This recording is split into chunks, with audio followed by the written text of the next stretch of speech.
now. We will post this later. The slides were sent out earlier, but we will post them. I don't know that everyone was able to access them in the email that was sent out before this meeting. You can use the chat. You will be muted, but if you use the chat to ask questions, presenters will be reviewing that and try and answer them as they come up.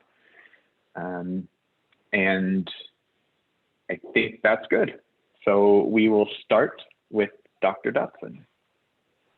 Thank you, Jeremy. Good afternoon, everyone. Welcome to spring semester. I know that you all started spring semester a few weeks ago, but today's our first YuZoom of the spring semester. I hope things are going well for you. It is certainly great to see you all, albeit via Zoom.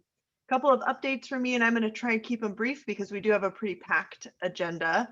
The first is COVID vaccine is on hold. So Yuba-Sutter's public health officer made a decision that she was going to focus on vaccinating all residents of Yuba and Sutter counties that are over the age of 65 prior to opening up vaccinations for the rest of phase 1B. She made the decision based off of higher mortality rates for individuals who are over the age of 65 when they do have COVID. And so she is focused on trying to get them vaccinated as quickly as possible. I'm sure you've seen in the news, there are some added challenges, and one is the distribution of vaccines is happening somewhat inequitably and not in a consistent manner. They don't always know how many vaccines they're going to get until the week before, and they don't always get the same amount of vaccines as the surrounding counties do.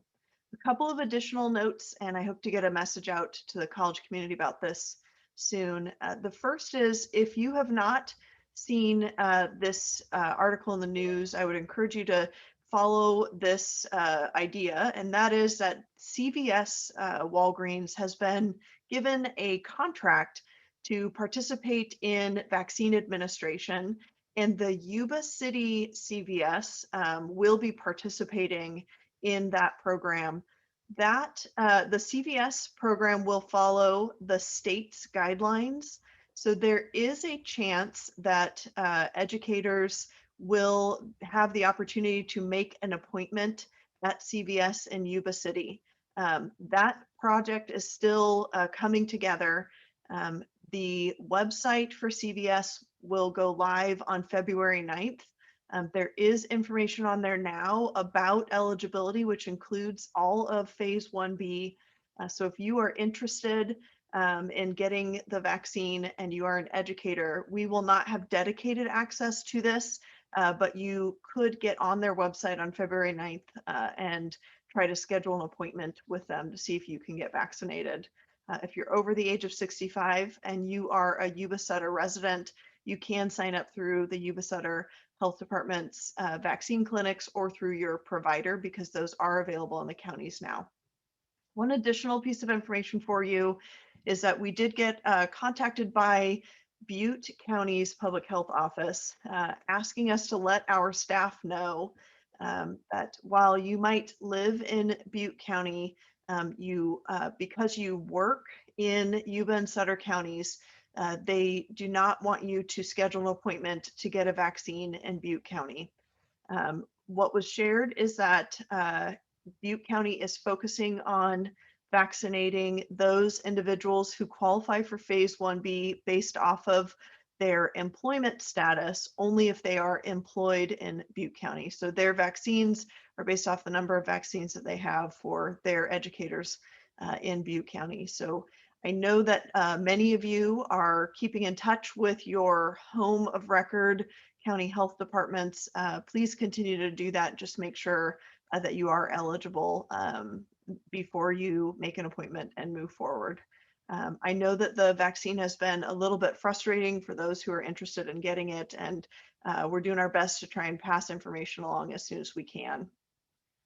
Wanted to also let you know that the weatherization and painting project is moving forward. The not so visible part of sealing our buildings, trying to make sure that the walls, the The surrounding parts of the windows and the doors are fixed, the trim, etc., along with the very visible part of painting, should reach the point of being completed for the design phase here in the next week and a half. It will go back to the Board of Trustees to request their approval to use bond funding to then push the actual painting and construction part of the project forward. That work is still expected, if approved by the Board of Trustees, to occur in the early summer, hopefully done by the fall semester. Some challenging news is that we are continuing to experience a decline in enrollment.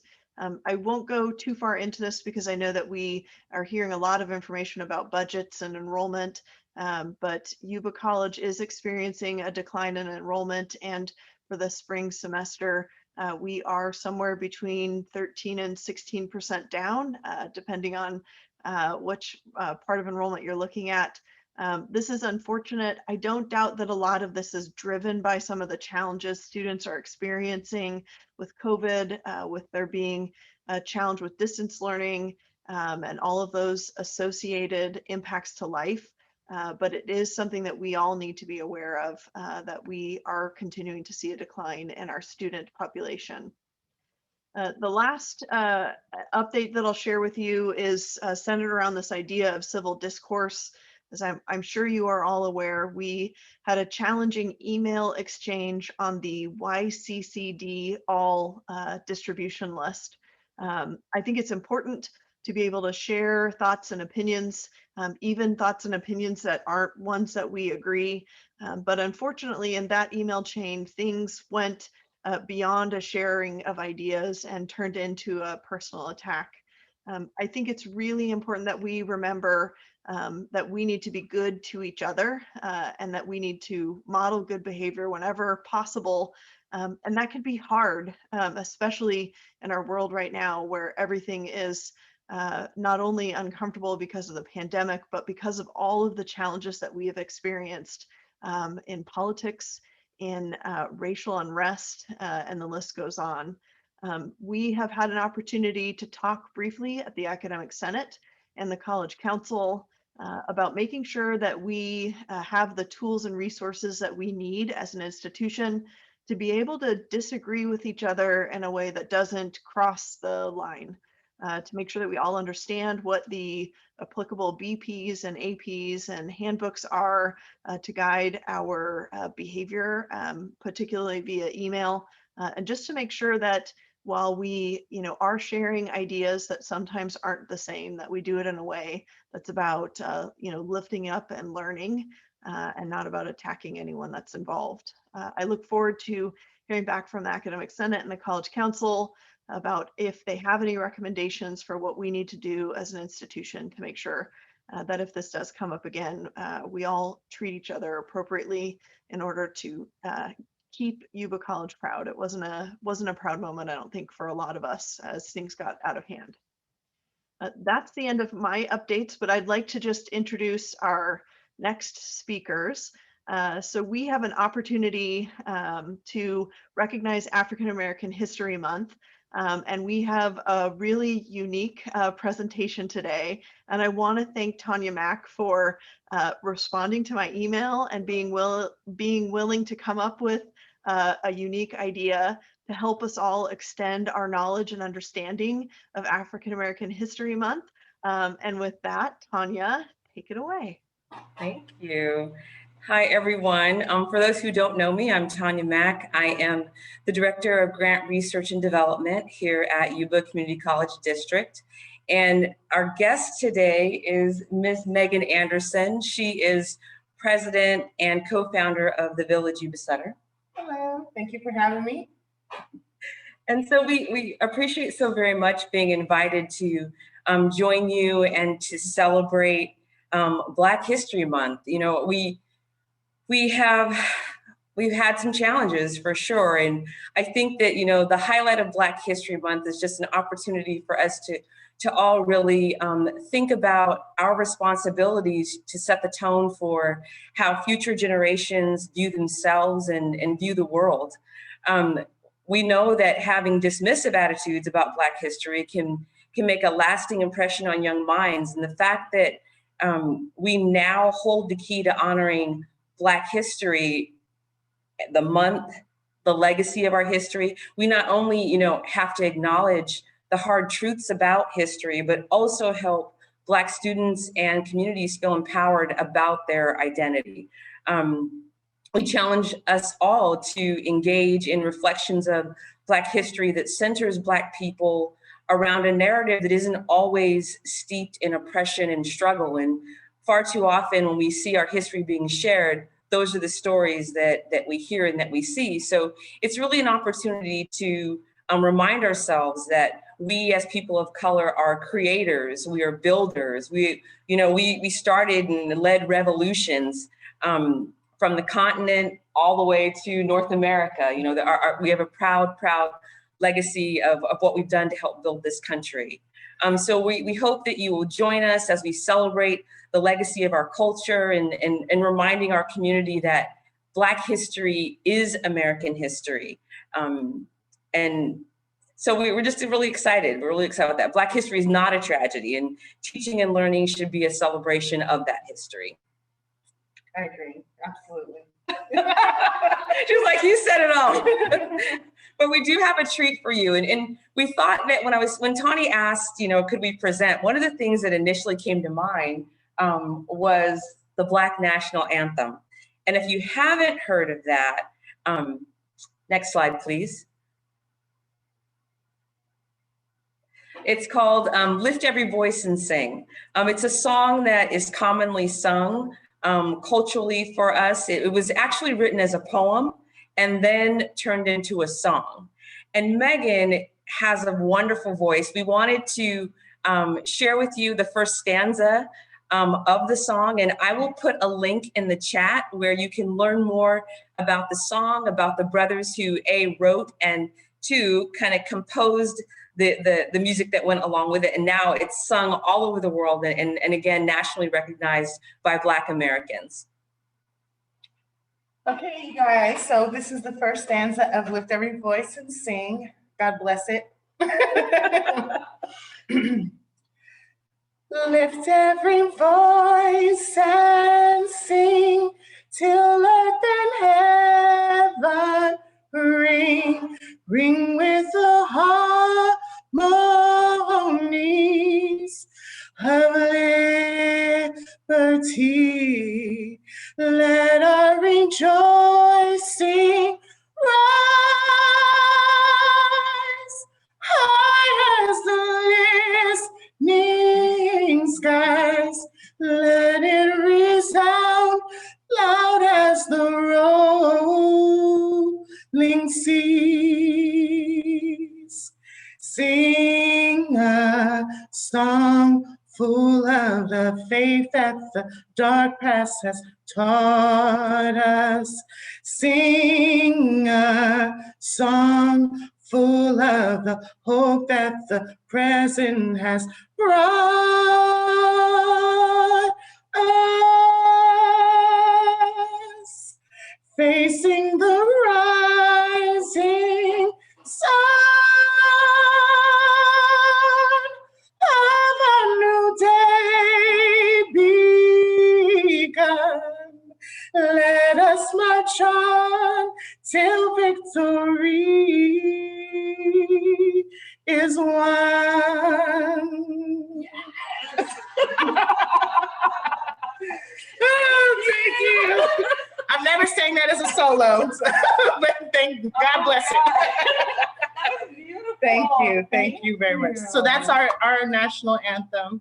I hope you enjoyed that. Thank you very much. Thank you. Happy Black History Month. Thank you so much.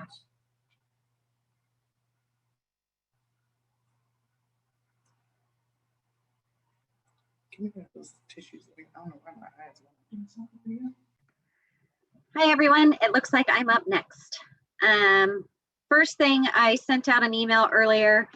There is no final schedule at this time. We're going to have to be a little bit more flexible with our students. This was a discussion when we first started. because we're majority online, how would we do that? Things of that nature. We're having that discussion again right now. What's that going to look like next fall with us being mostly online?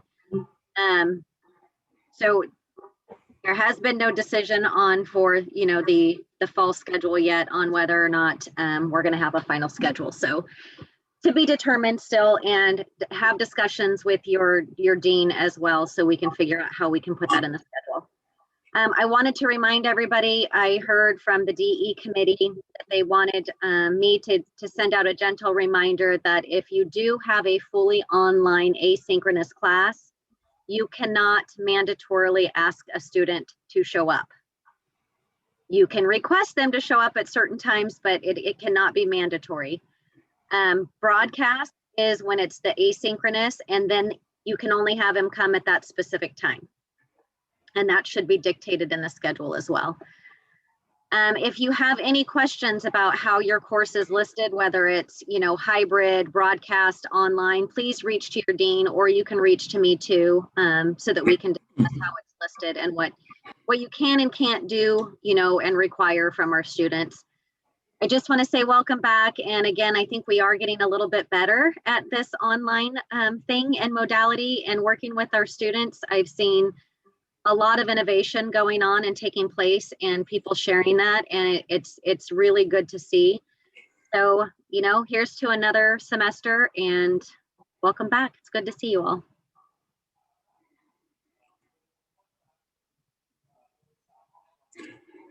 Hello everyone. How are you doing? Welcome back. I'm seeing some of you in meetings so far, but for those I haven't, happy 2021. May this year be greater and better than 2020.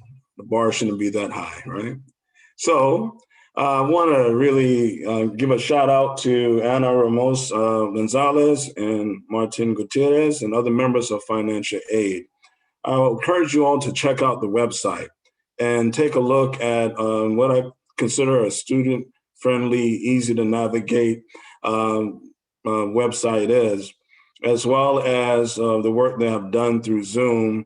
Even though all the student services is there now, I really want to highlight Financial Aid because I think they put in some good work there to make sure it's student-friendly and easy to navigate.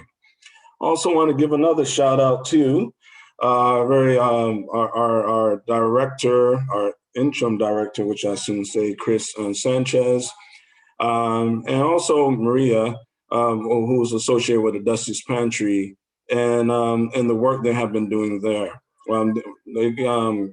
Chris gave Dr. Dotson, myself, and Miss Crystal Martin from Yuba River Endowment a tour of the pantry the other day, and I would say that it is phenomenal work that goes into the operations of the food pantry.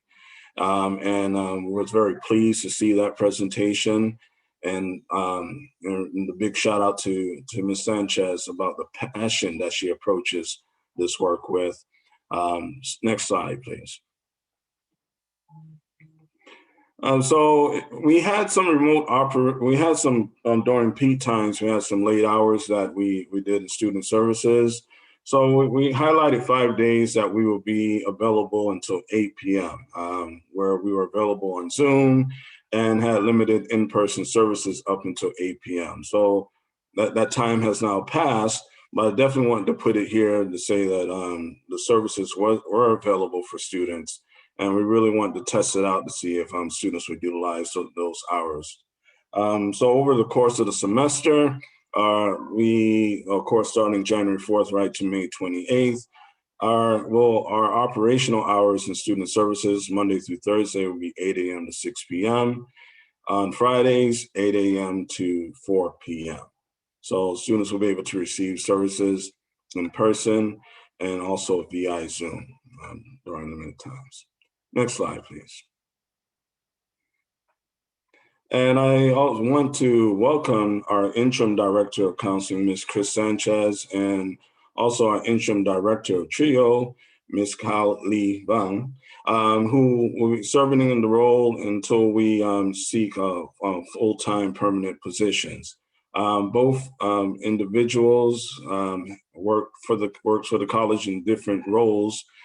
before, so I'm sure you're all familiar. But I was proud to see both of them apply for those roles and accept the offer. And so far, we have not been disappointed, and we really say thank you. And please welcome them and congratulate them for their interim roles in student services. Next slide. So there's been a question about health services for students, and we're operating remotely for the most part. We certainly wanted to find local health provisions, but we found that to be a bit more difficult than actually anticipated. Our healthcare provider that we were working with, Harmony Health, our contract ended, and even though we're still in discussions about a future contract, that is currently not in play. So right now we're working on making sure that we have health services where students can access someone 24/7, 365, where they can speak to a healthcare professional. They can also get some mental health support as well that is offered to Timely MD. Next week, we'll be meeting with Timely MD to talk about the onboarding, and you should see some information posted and emailed out and communicated within the next coming weeks. But let our students know help is on the way. We'll certainly have healthcare available for them. Okay. And I think our next presenter is Dean Brown, Jeremy Brown. Thank you, Dallas. So I'm going to give a quick update on some of our marketing and communications efforts. We have been putting a lot into this because of our enrollment declines, so really trying to reach out to our students. We already had a pretty aggressive student success campaign, but we're trying to up the ante on that. It had traditionally gone through email, text, and mobile app notifications. There was a component of it that Dallas and his team took on to do wellness calls and check-in that went really well because it was phone calls to students. We're also trying to improve the way that we send these emails. And so we're working with a contractor to help us clean these emails up and to take our digital advertising to the next level. You'll see the GIF or GIF, I don't know how each of you pronounces it, but below there, we're trying to modernize our messaging, trying to reach a younger audience.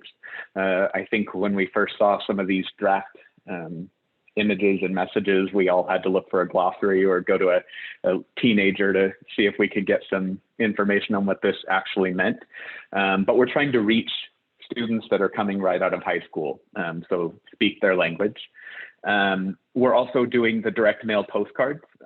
So I'm sure that those of you who live in the region got a copy of the postcard that's up on the top right-hand side. We've seen some good information come back from that, including a campaign to collect leads. So finding out students who are interested and for the first time being able to reach out to those students and talk to them about what they were interested in and help them through the application process. Radio advertisements. We've kind of tailored radio advertising to the different areas. So we're working with country music, kind of more modern pop hits, and then more of a not an oldies, but kind of a, I don't know, more top 40 information radio station. But we'll also be reaching out to work with a Spanish language radio station. We've gotten contact from an individual and they'll be putting together a Spanish language advertisement for us.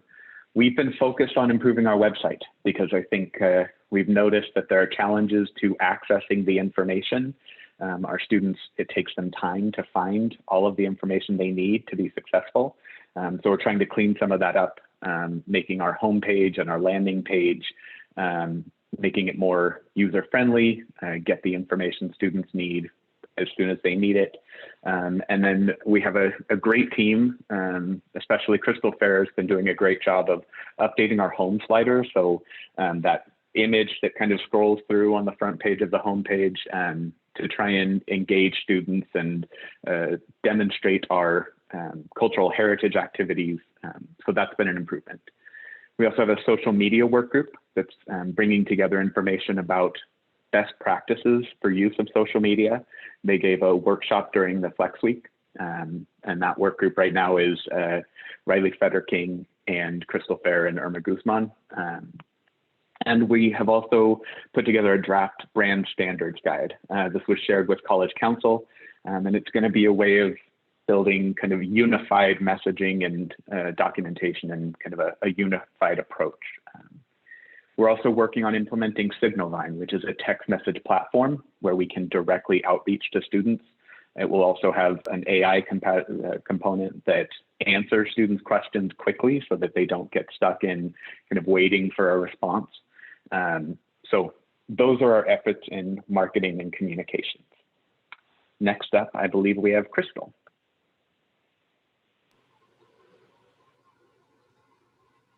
Hey everyone, I just wanted to introduce a couple of things, specifically our cultural heritage celebrations. Campus Life and LEAD have decided to make a cultural heritage calendar. This one is specifically for spring 2021. The purpose of it is to educate, inform, and celebrate each community's group's rich contributions to our college community and society overall. It also really allows our students to see that we acknowledge and identify with their cultural heritages as well, because we have such a diverse group of students here. So this month is Black History Month, and thank you, Tonya and Megan, for kicking that off today. Next month will be Women's Heritage Month. April is Multicultural Communications Month. May is Asian Pacific Heritage, and June is LGBTQIA+ Pride Month. There are a lot of opportunities for engagement. This is just starting out, so there's a lot of room for growth. I know that Jeremy and Kiara, the co-chairs of LEAD, sent out an email recently seeing if there were any individuals who would be interested in helping volunteer or nominate employees for different workshops, lectures, or events. And then in addition to that, if you can also volunteer and nominate employees or alumni for our YC Proud Spotlights, and then identify resources, organizations, and activities to help educate and celebrate, especially those within our community. There are a lot of organizations that many of our students don't know about. We're just trying to highlight those and get their information out, as well as good community partners. I think I also have the next slide. Campus life updates. So ASYC, the Associated Students of Yuba College, have been more active than they have in a while, especially in recent memory. They have a pretty awesome calendar set up for spring, including art corners, movie nights on Mondays and Fridays, and trivia. There's at least one trivia and one movie every single month. They've also interspersed a series of game nights starting the next week with Among Us as well. Then we have ASYC elections are going to be in April. With that, please note that senator positions are still available. If you have a student who may be great in student leadership, who's looking for a challenge, who's looking to integrate with the college a little bit more, or just add something to their resume, this is a great opportunity for them. They can apply and serve as a senator for the remainder of the semester. And then if they're considering running for office next year, this is a great opportunity to see which different offices there are, as well as get their foot in the door for the beginning of campaigning and things like that.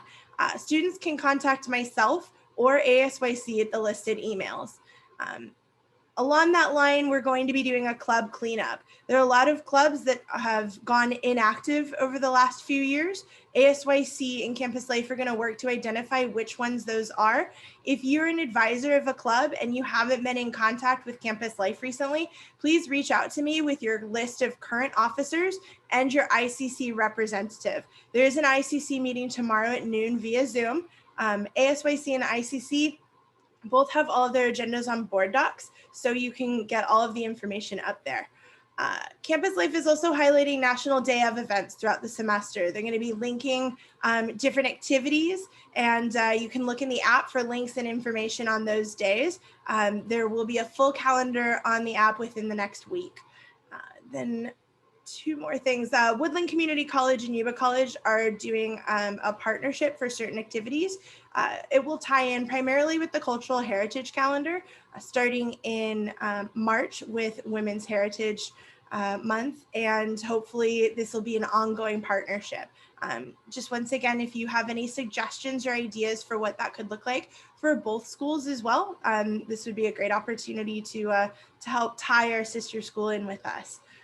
And then the World Day of Social Justice is going to be on February 19th. This is going to be a Zoom resource fair for information on those local agencies that support social justice in the Yuba-Sutter regions. And we'll have details for students at the beginning of next week on that resource fair. Thank you, everyone. I appreciate it.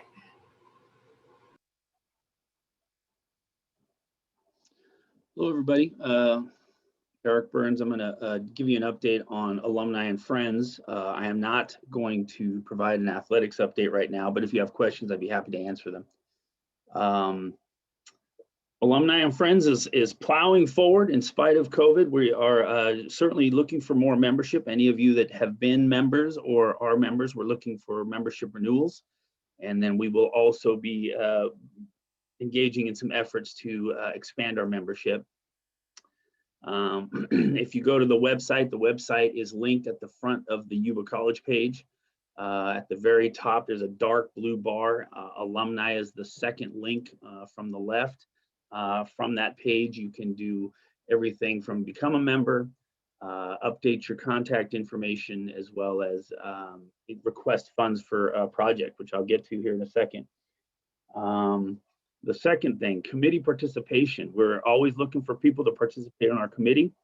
If you have great ideas on projects that we can fund, if you have great ideas on how we can have fun with our members and engage our members, then it would be criminal for you not to be on our committee. We're looking for those fresh ideas and different ways we can engage our alumni and our friends of the college with our current programs and our current students. Reminder, the committee and membership is not just for alumni, it's for anybody interested in supporting the college and supporting what we're doing to engage alumni and friends of the college with our current programs. So our committee meets once a month, roughly the fourth Wednesday of every month, about 5:00 p.m.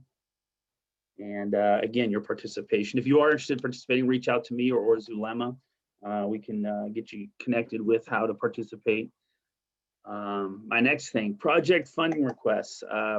One of the main purposes of the Alumni and Friends is to support our current students. We have a process for programs and students and faculty and anybody who has a project funding request idea. There's a form on the webpage. We would love to be in support of those programs, those current programs, clubs. We've supported clubs as well. So if you have ideas and think you might need a little help, as an example, we supported the Vet Tech Club at the end of this last year. They were not able to do fundraising like they typically do, and so we supported them and helped them, provide them with funds for their project they were working on. What's Up Wednesdays? During this pandemic, we set up a wine. We called it Wine Wednesday. It started off with a sommelier talking about wine, and sort of allowed the club, the association, to engage with our membership. And we did that through the end of the year. As we start this year, we're going to set that up again. We're doing that again. But we've changed the name to What's Up Wednesdays. Instead of it being associated with wine or happy hour, we basically just want to engage club members and anybody who's interested with our alumni. We'll have special guests. These will occur the third Wednesday of each month. Our next one, our first one this year, will be February 17th. It'll start at 5:30. We'll distribute a flyer with the Zoom link.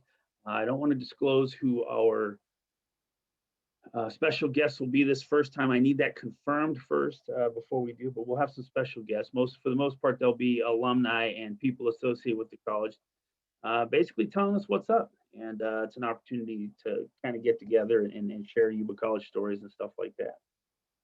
That, I think, does it for me. Again, if you have any questions about athletics or Alumni and Friends, send them in the chat or email them to me or whatever. Have a good evening.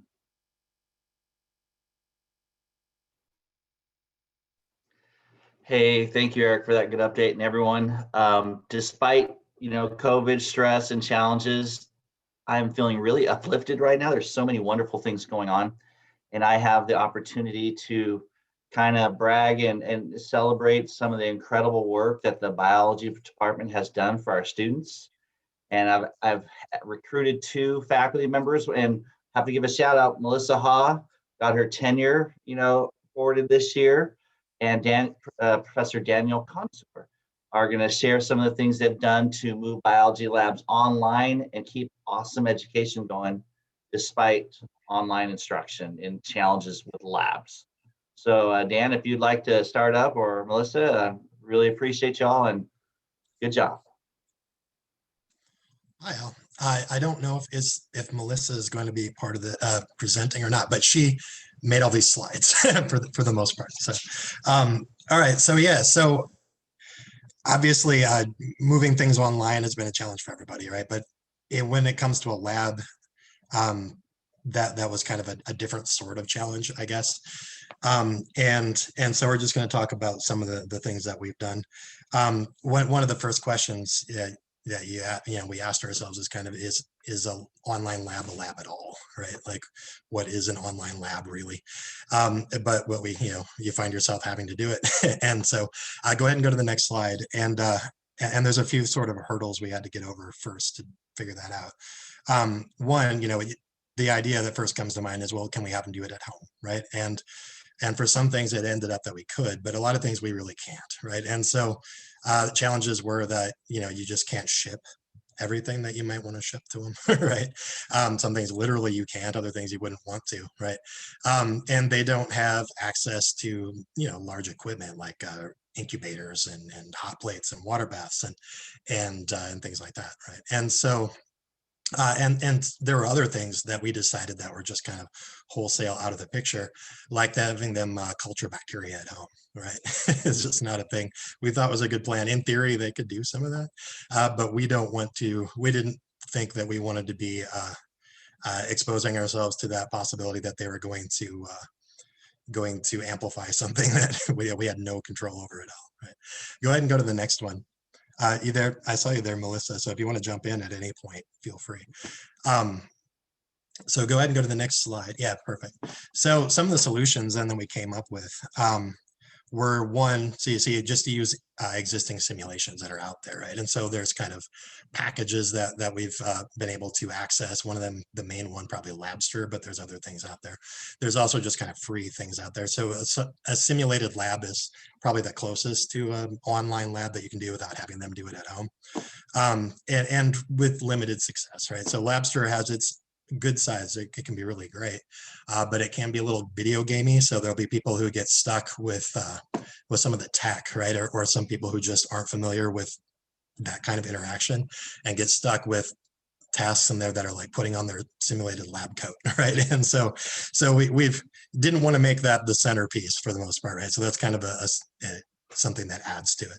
And then we also, obviously, you can find videos of lab procedures, and that's sort of like having someone learn to bake a cake by watching somebody else bake a cake. It's probably better than just giving them the recipe, but it's not the same thing as them doing it, but it gets us closer, right? It's closer to what we can get. And we can provide images and data, right? So we can just show them kind of results also. So you can show them the video to show them what they would have done. You can show them results. A lot of results are pretty visual. Or sometimes the results, actually, you can show them an image from which they can gather data. The example here being like this genetics corn, right? You can have them look at a picture of genetics corn and count the kernels too, right? And then do the analysis on that. Or just give them data, right, for certain kinds of labs. And the point being, like, every lab is kind of unique, right? So every lab has a unique set of solutions, and there's no cookie cutter way to do it. Everything's different, right? And different classes have different balances of that too. So for ones that were safe and inexpensive, which mostly applied in my case for the ones I teach to the general bio and general biology, I teach Bio 15, which is kind of general biology for non-majors who are getting into health fields. And And there was a fair bit that I say we, but really Melissa deserves by far the lion's share of the credit for this. Go ahead and go to the next slide and we'll show you some of the stuff she did. Yeah, so she, last summer, while Josh Pittenger and I were frantically trying to put together a microbiology lab online, which is its own thing we'll get into next, she was putting together these kits for this last fall, right? And so she planned all this out. It says biology professor's plan. That was Melissa, right? So Melissa did the planning on this. And she worked together with Sarah Scott, who also did a lot planning and actually putting these kits together. And they assembled hundreds of kits, and Sarah's doing it again. She's assembling hundreds again for this semester for me. And so we sent these kits out, and they're great. They got a bunch of lab materials that were out of the regular lab budget, so we didn't charge anything for it, including for the shipping. So we shipped them out these kits of lab supplies that were, you wouldn't believe how much stuff they managed to pack into this little shipping box that they used. And so we shipped that out, and we also required them to have some household stuff, most of which they probably already had. But they maybe had to purchase a few food items and things, but we kept that as well, Melissa kept that as minimal as we can manage. Go ahead and go to the next slide, but it worked really great, right? And so we managed to basically move maybe not quite half, somewhere between a third and a half of the Biology 15 labs to a real at-home lab experience, right? Which I think made that class go online. That's actually a reasonable online class if we can do that, right? That's not too bad. And so this is just an example, right? So we can do the next couple slides quick, but this is one that Melissa put together where they were able to do at-home paper chromatography of photosynthetic pigments, right? So they could play with the spinach leaf and actually get some really cool looking results here just in their kitchen, right? Which is really neat. And the other thing that Melissa had to do to make this work, we all have to do to make this work, is to have really clear instructions, right? Because this is something they have to be able to do on their own without help, right? Which it has some upsides in that it forces them to actually figure out how to do it themselves. But the downside is, of course, you can't be there, right, to solve it for them, at least not real time, right? So ups and downs on it, but I think it worked out pretty well. Go ahead and go to the next one. This is just another example, right? This is normally an enormous lab that we run, but Melissa managed to condense this thing down to its kind of barest essence here. And this is a great big lab where they test various foodstuffs, mostly for biomolecules, right? The large biomolecules, so like protein contents and lipid and various carbohydrates, right? And so normally this is just a really big lab to set up anyway, and we found a way, or Melissa found a way to distill it down to what they really needed to get and to be able to do it themselves at home from instructions, which is normally nightmarish enough, right? This is a really tough one, but it worked really well. All right, go ahead into the next slide. Yeah, so micro is the other class I teach, so this is what I'm familiar with too. And this is kind of to the point that every class is kind of a different balance of labs, right? So micro, we decided early on that they couldn't really grow microbes at home, right? And so that left us really limited for any idea of an at-home kit. In fact, I have a very small amount of experience trying to do micro at-home kits years ago, my very first time adjuncting at a community college. And the kits were a disaster, right? Like they tried to purchased kits, and everybody who purchased a kit ended up just joining the regular lab with me. So it's tough, right? And it's really limited without a microscope, right? Without a real microscope. And so that's one difference. Another difference is a microbiology class is a lot of skills training involved in it. And if you can't do this kind of stuff, you really can't get much skills training. So obviously we're going to have to lean on something a little different here, right? It's highly visual. A lot of the results are visual and usually using a microscope, which of course we can't do. And there were safety concerns, right? So we left that alone. So go ahead and go to the next slide. So we had a different sort of set of a different balance, I guess, of sort of strategies that we had to use. So next slide, please. Oh, we didn't get that one. Sorry, previous slide. I don't know if we had the last one. But the strategies we had to use at micro were that we're missing that slide. But basically, we ended up staying more paper-like online, right, for microbiology. But because it's so visual, we are able to show them results well, right? And we can show them a video of somebody doing this. But that's where the lack of doing it in person, right, is a little different in microbiology, a little harder. And so we had to lean on videos, we had to lean on showing them the results, but we did give them a very similar lab practical. So on the one side, they're not learning the hands-on stuff, and we can't. But on the other side, we did test them on almost the same kind of test, really the same test, with slightly different questions maybe. And they did learn the material to the extent that we're testing it. They learned it about as well this way as they did with the in-person lab. So we're getting something across, right? We are still getting the lab material largely across to them, but it's the kind of intangible, like the skills-based part of it that is more lost in that one. But we made it work, is the point. We made it work. And that's it. That's what I've got.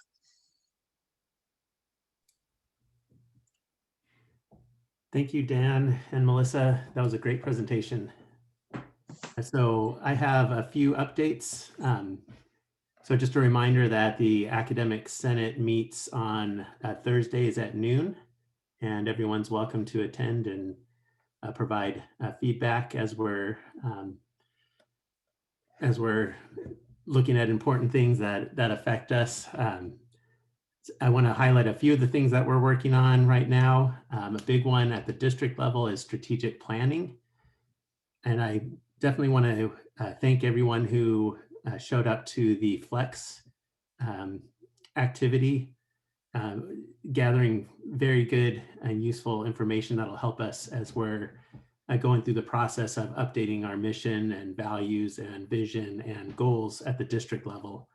And I anticipate that we'll also use that information when we go to the college-specific education master planning time in the fall. So I want to thank you for that. We also had community forums last week on Thursday and Friday for Sutter County and Yuba County. And again, I think we gathered some very insightful information from our community leaders. We're also looking this semester at governance restructuring. So that process is starting to happen, and we have a potential coach that we're going to be talking with soon. So look forward to the work on that. Two other things that we're working on. So right now we're looking into revising our scheduling handbook. So there's going to be a work group set to work on revisions on how we're doing scheduling and making scheduling decisions. And then as Dr. Dotson talked briefly about, we're also talking about civil discourse and how we use our email groups. There's going to be a work group at the district level through DC3. I'm going to be a part of that along with Christopher Howerton, my counterpart over at Woodland Community College, as well as other people as well. But we'll be going back over some of the AP, some of the procedures and handbooks associated with how we use our email. And so that's something that'll be coming up. Again, I anticipate that we'll be seeking feedback and your ideas as well as we're thinking about the best way to be able to have a forum for discussing important and perhaps controversial topics, and how we can do that and how we can encourage each other to do so in a civic way, especially as a academic institution. I think that we really should be a shining model of how that's done, of what civic discourse looks like. So I really think that we need to be the ones that are doing that are showing our communities what it looks like to engage in civic discourse in a civil way. So that's a big thing that you should see coming up. So next slide, please. Oh, I guess I didn't get it on there. So I did want to mention some of the high quality events that are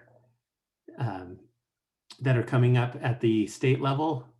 There is funding. We have funding in our budget to send a lot of folks. So this really is an excellent opportunity for many of you to attend some of these institutes and events. And I definitely encourage full-time and part-time faculty to take advantage of this opportunity.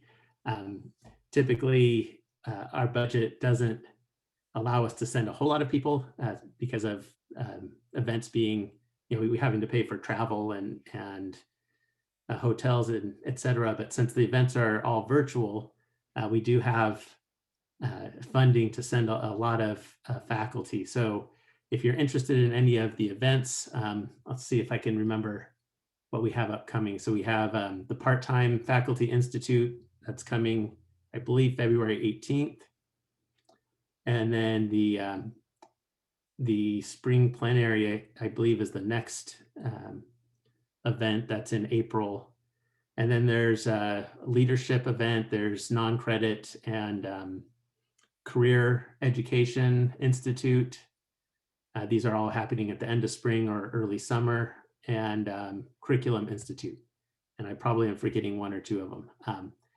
But anyway, if you're interested in attending any of those virtual events, please let me know, and we can get you signed up. And again, it's a great opportunity. It's virtual, so if you can't attend all the sessions, you can at least pop in and out. And but again, I definitely encourage you to take advantage of this opportunity. And welcome back to the spring semester. And I believe that it's now time for an update from the bookstore. Thank you, Professor Nossinger. Hello, everyone, and thank you for joining. I'm Jasmine from the bookstore. I just wanted to give a little bit of an update of what we've been doing for the month of January as spring was beginning. A lot of our business shifted to online. So I wanted to just highlight some of those numbers for you guys to see a little bit of the volume that we handle on the first month of classes. So for the month of January, we shipped out, or we fulfilled for students, 1,200 units. Last spring, the month of January, we actually fulfilled 888 units. So that was about a 380 unit increase. And that equaled out to about $66,000 in sales online. For the month of January, the Yuba bookstore, we actually did 138,000 in sales. So roughly half of our business has shifted to online. Next slide, please.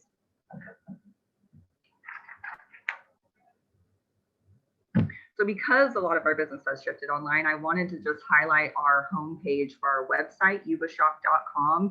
I love to reference students to this, and I wanted to highlight it so that it could be a tool that you guys give to your students as well. Self-service, or previously web advisor, it can get a little tricky for students to navigate exactly what they need for their class, or a lot of clicks. And Yuba Shop has a convenient way for the students to just enter their student ID and get all of their materials listed right there. So it's really convenient for the students, and I just wanted to highlight it. And I also wanted to just put out there, it's never too late to submit a book order. So even though classes have already began, if you are utilizing any materials or you intend on adding something later on in the class, please have a conversation with us and we'll get it added to your class so students can look into it. A lot of times I think faculty have an impression that students are shopping for their materials like the first 2 weeks of class, and then they're all ready to go and then they don't need it anymore, or they don't need to shop for it anymore. And we have found that year after year, students are consistently buying their materials later on into the semester. They kind of try to get every assignment done that they possibly can without it, and then they get to a point where they need it. So even if you didn't submit your material information and you're kind of thinking, oh, well, it's fine, they already have it, it's never too late. Go ahead and give it to us. And late starting classes, We definitely need that information. So if you know you're teaching a late starting class, feel free to check back in with us.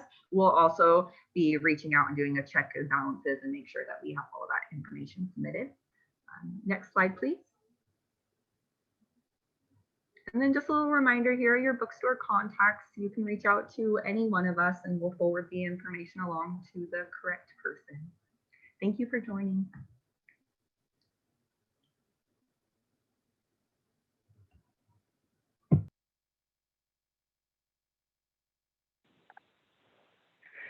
Thank you, Jasmine.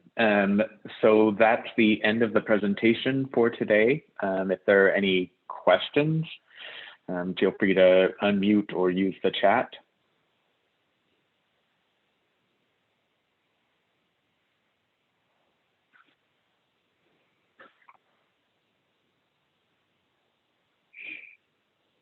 And if not, then we will post a video of this online.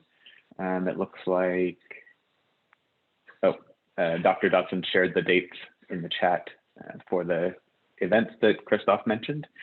If there are no questions, then thank you all for being here, and have a good semester. We'll have another one of these next month. I believe it's the first Wednesday of the month.